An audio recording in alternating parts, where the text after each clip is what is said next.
তোমরা যারা ক্লাস 11 অর্থাৎ একাদশ শ্রেণীর সেকেন্ড সেমিস্টারের ছাত্রছাত্রী আছো এবং তোমাদের যাদের হিস্ট্রি বা ইতিহাস সাবজেক্টটি রয়েছে, আজকের ক্লাসটা শুধুমাত্র তোমাদের জন্য। আজকের ক্লাসে আমি তোমাদের প্রথম অধ্যায় থেকে খুবই গুরুত্বপূর্ণ 4 নম্বর, 3 নম্বর এবং 8 নম্বর প্রশ্নের সাজেশান নিয়ে আলোচনা করব। আগে প্রথমেই তোমরা এই প্রথম অধ্যায় থেকে কী ধরনের প্রশ্ন আসতে পারে সেই কোয়েশ্চেন প্যাটার্নটা জেনে নাও। প্রথম অধ্যায় থেকে তোমাদের 3 নম্বরে একটি প্রশ্নের উত্তর দিতে হবে, আর 4 নম্বরের প্রশ্নের একটি উত্তর দিতে হবে এবং 8 নম্বরের একটি প্রশ্নের উত্তর দিতে হচ্ছে। অর্থাৎ তোমাদের টোটাল নাম্বার হচ্ছে প্রথম অধ্যায় থেকে 15।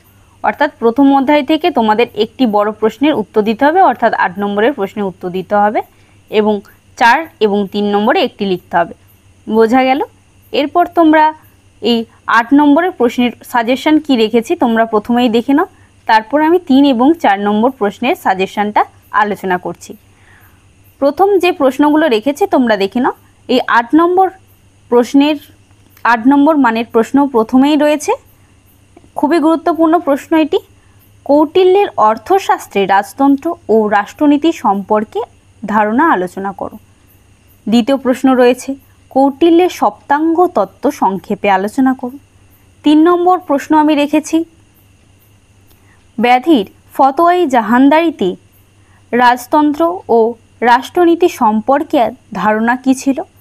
এরপর 4 নম্বর প্রশ্ন, জিয়াউদ্দিন বারনী বা বারনী বর্ণিত সুলতানি যুগের নরপতিত্বের আদর্শ কী ছিল।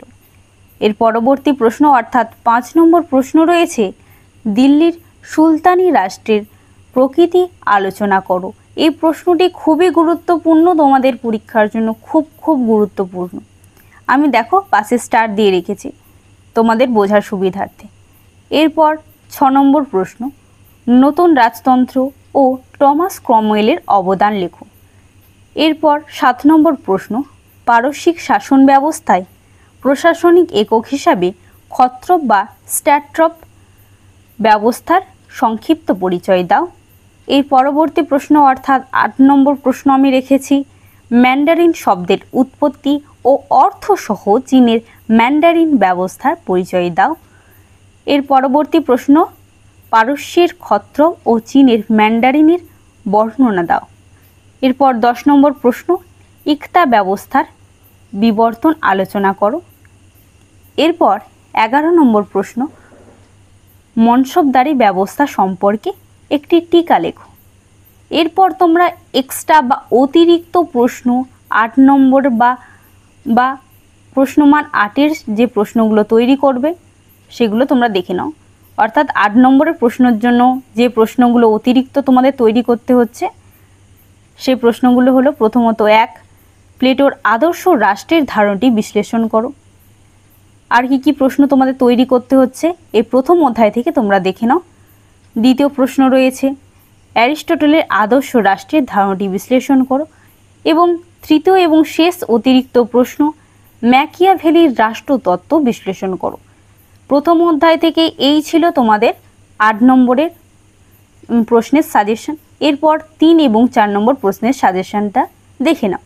3 এবং 4 নম্বরের প্রশ্ন আমি একসাথে তোমাদের এখানে দিয়েছি, কারণ তোমাদের যাতে বুঝতে সুবিধা হয় বা তোমরা যদি বুঝতে পারো যে 3 এবং 4 নম্বরের প্রশ্নের উত্তর কিন্তু একইভাবে লিখতে হয়। অর্থাৎ এদের 3 এবং 4-এর কিন্তু প্রশ্নের উত্তর লেখার স্ট্রাকচার কিন্তু একই হবে, অর্থাৎ একই ধরনের লিখতে হবে। সেক্ষেত্রে 3 এবং 4 নম্বরের প্রশ্ন আমি একসাথেই লিখেছি, যাতে সাজেশানটা দিয়েছি যাতে তোমরা বুঝতে পারো যেটা 3 নম্বরের প্রশ্ন করলে 4-এ আসলেও যেন প্রশ্নটা লিখতে পারো, আর 4 নম্বরের প্রশ্ন আসলেও যাতে তোমরা 3 নম্বরের জন্য রেডি করা প্রশ্নটাও যাতে লিখতে পারো। অর্থাৎ একটু বড়োভাবে তৈরি করলে যাতে 3 এবং 4 উভয়ের ক্ষেত্রেই লিখতে পারো। এরপর তোমরা কি সাজেশন লিখেছি সেই প্রশ্নগুলো দেখে নাও।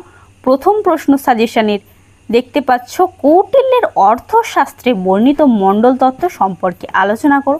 এরপর দ্বিতীয় প্রশ্ন, রাজার ক্ষমতা ও গুণাবলী সম্পর্কে অর্থশাস্ত্রে কি বলা হয়েছে।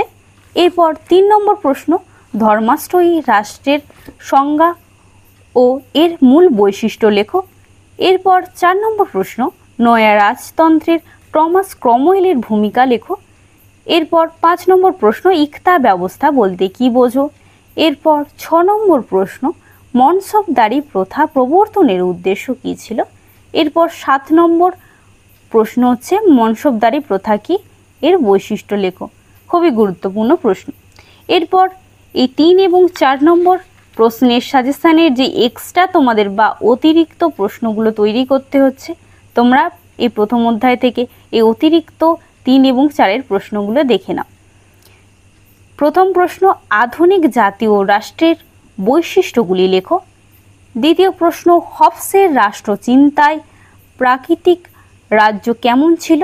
এরপর 3 নম্বর প্রশ্ন, জন লকের চুক্তি মতবাদ সম্পর্কে লেখো। এরপর 4 নম্বর অর্থাৎ শেষ প্রশ্ন, অতিরিক্ত প্রশ্ন, রুশোর সাধারণ ইচ্ছা তত্ত্ব কি। এই ছিল তোমাদের 3 এবং 4 নম্বরের প্রশ্নের সাজেশন। আগে আমি 8 নম্বর প্রশ্নের সাজেশনটা আমি আলোচনা করেছি, তারপর 3 এবং 4 নম্বর প্রশ্নের সাজেশনটা আলোচনা করলাম। ভালো লাগলে অতি অবশ্যই লাইক করো, শেয়ার করো বন্ধুদের, কারণ তারাও যাতে প্রশ্নের সাজেশনটা পেতে পারে। আর তোমরা যারা এই চ্যানেলে নতুন ছাত্রছাত্রী রয়েছে, অতি অবশ্যই চ্যানেলটি সাবস্ক্রাইব করে চ্যানেলের সদস্য ওঠো। আজকের ক্লাসটা তোমাদের এই পর্যন্তই।